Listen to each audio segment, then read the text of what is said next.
And there it is, stripped out completely, ready for a rebuild.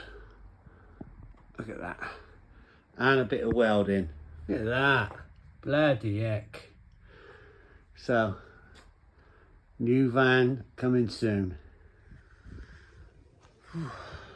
It's morning, different day obviously. We're at our regular semi-favourite walking place again today. It's a lovely day today. Getting here, on the way up here, I'm at the top of the hill at Westbury Boyos. Getting up here today, down there in the distance you might be able to see, you can see the mist and the fog below it. It's all burnt off up here now. And it's absolutely a cracking day today. Almost like a spring day, quite lovely. It's the start of winter obviously, but it's nice. But it's a cracking day today, really nice. So anyway, we bought some more stuff for the van yesterday, for the fitting out. I'm going to go this way because I see a dog now. Ted, this way. Oh, crikey. Somebody coming that way now. Oh, no, they're not. Clearly going down a different path. Come on, Ted. Ted. Ted, come on. See, there he is. Come on, Ted. So we're going to go back and do a bit more to the van today. I've decided I've nearly, I think I have, I finalised the layout I'm going to have in the van now, because I've changed it, moved it a little bit, tweaked it a bit, and then changed my mind. But I've got a layout now, so when I get back, I'll empty all the unnecessary out the back of the van so you can see it as a blank canvas sort of thing, and I'll go through the options with you. Anyway, we'll make our way back now, and I'll strip the van out and show you the blank canvas and what I think is going to happen. Come on, Ted. See you in a moment. Running. Right. So we're back at the van, right? I'm going to show you what I think I got. So as you can see, I'm stood right at the back door now, right, on the blank canvas. There it is, all gone. I've put a floor in, although it's temporary at the moment, because I've got a couple of holes to fill underneath, and then I'll fix it down. Not all vans have got this shape to them, this layout. It's 11 foot front to back, give or take an inch or two, all right? Now the sliding door doesn't start right behind the frame next to the getting in door, all right? It's a little distance to it, 21 inches behind, right? So I've got a 21 inch reveal, if you like, insert, which means technically that could be, it's a bit of a dead space, but it could also be one of two things.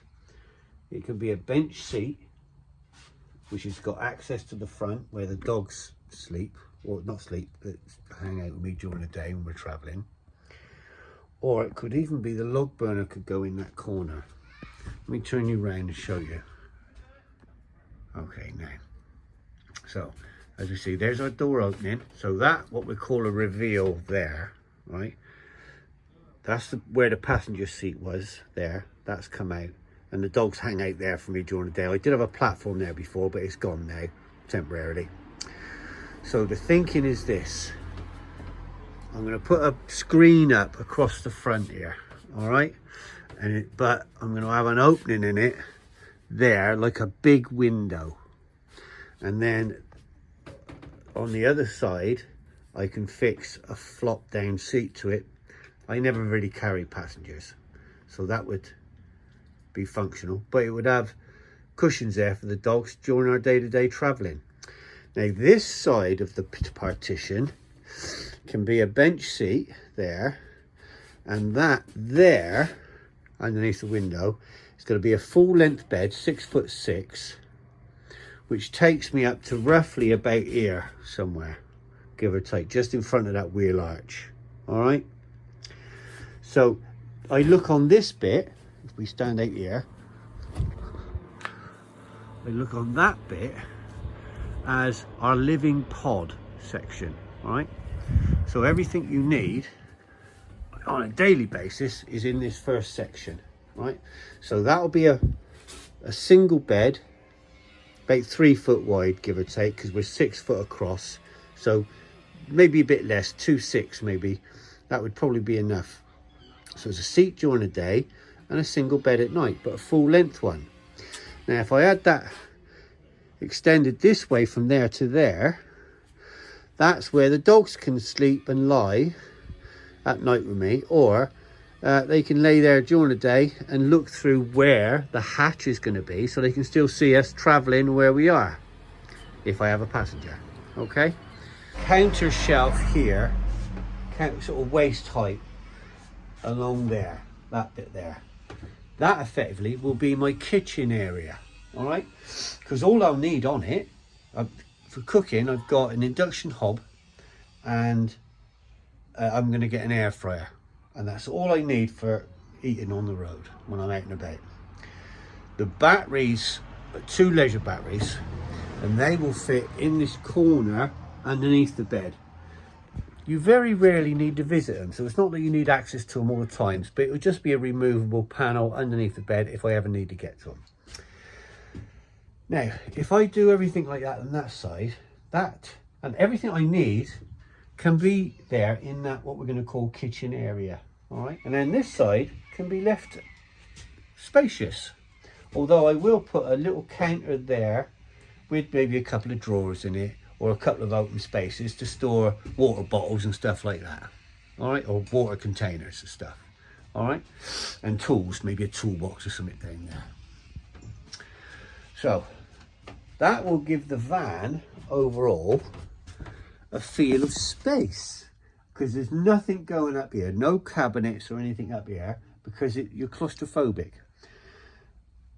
So instead of putting the log burner down here, where I did have a mind of, I thought I could put it just here, just slightly coming out in front of the door, but not so it's intrusive.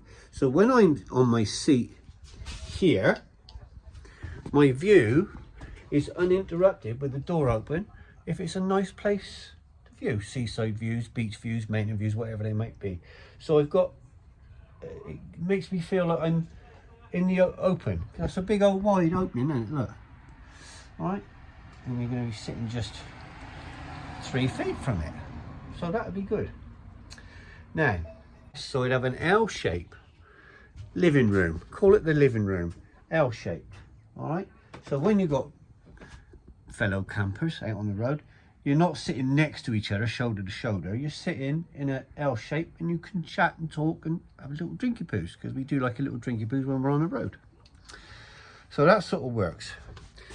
So the log burner goes here down by the door, maybe just a little bit into the opening, but not too much, which is on a platform, so it'll be about maybe 2 foot high.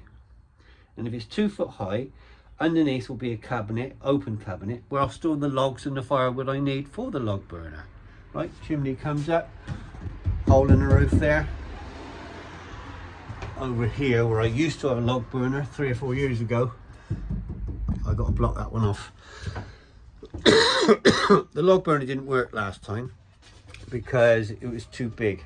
So I'm talking about a mini one there. Now this effectively is what I'll call your living pod. You sit on it, you sleep on it, your dogs are next to you on it, and your focal point when the door is shut is a log burner with a window in it. It's got a window in it so you can see the flames. That's your log burner, so that's quite warm. It's a cozy little place to be. Now, when this door closes, so, right, got plenty of light coming through that one. Light through this window is pretty good. So there'll be curtains to go on that window. And on this one, I thought I'd put a big curtain rail from the solid part of the van, not the door, right across in front of the door to the solid part of the van the other side. But it sits up there in hooks, it's detachable. So you can take that off during the day, if when you don't need privacy or whatever, because you've got the door open or you're traveling, whatever. And that then will transfer around to here. You take it off there and go click it onto a setup here somewhere, the same width. So then I'm in this very compact but attractive little pod, living pod, I'm going to call it. And that effectively is the second room, the spare room. Nobody can go in it, but you cook in it and you store your stuff in it. And you've got a curtain down there, you're nice and private. All right. Also, it's good for insulation, so it retains heat into the one area you need it. Then for entertainment, and then we'll just put a little framework there with some shelves and that on it, 2 or 3 shelves maybe, so you can see through, so you're not enclosed. No, you're not boxing yourself in or restricting your view. And on that, I can put a little projector, you know, these Bluetooth type projectors. So you watch Netflix, whereas at the moment, or up to now, I've been watching it on my phone, this, which is fine, but I thought I could improve that. 49 quid or something they are on Amazon. Little projector, Bluetooth, put Netflix on, send it to projector, clump.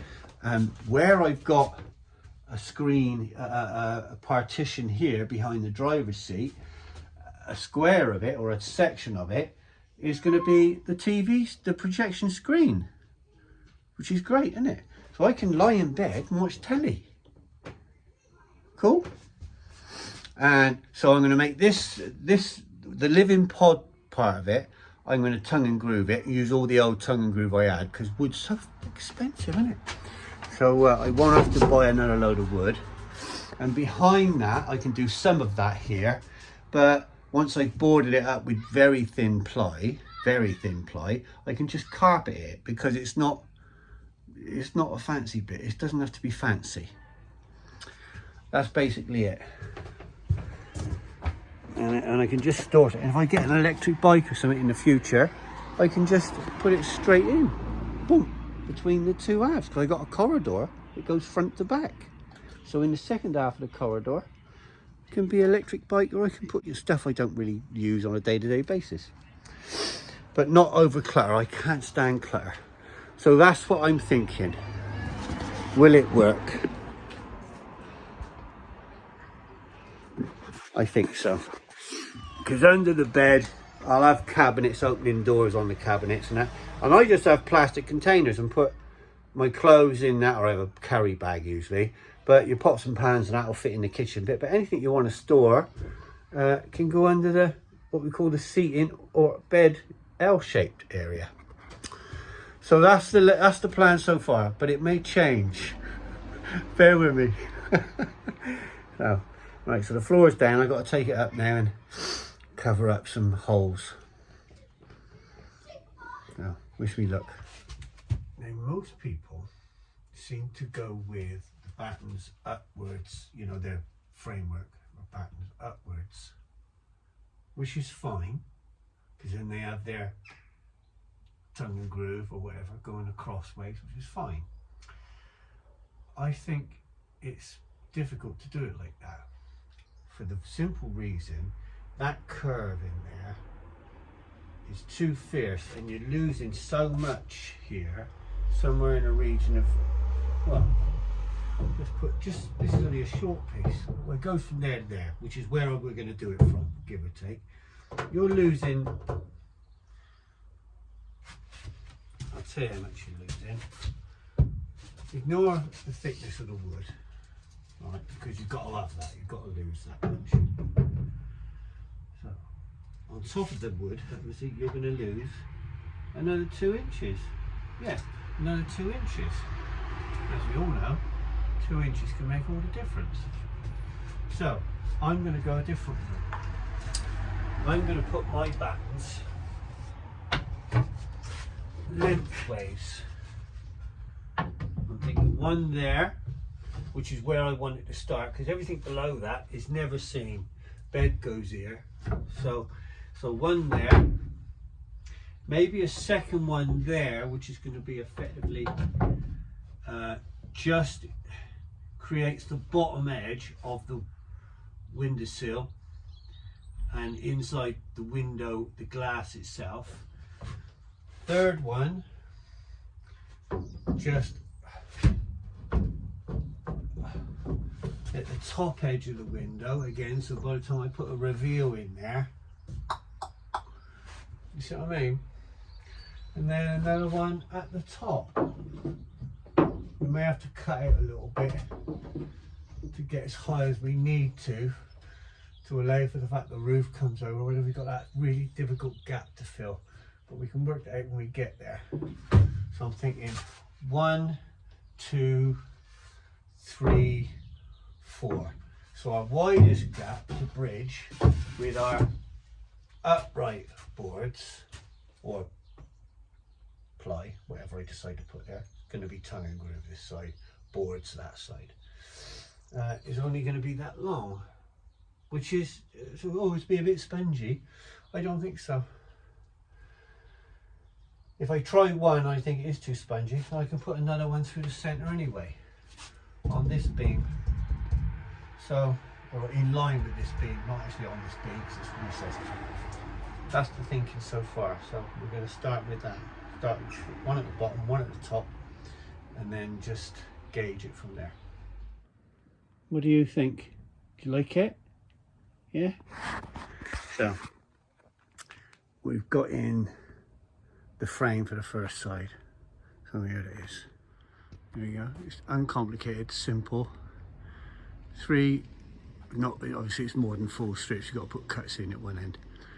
And then we frame where the window frame is going to slide in, which with a little bit of adjustment on that. Now we just got to put in our rock wool, which we saved when we took it apart. Alright, so another stage. Not bad, quite pleased with that, good. Next, the rock wool.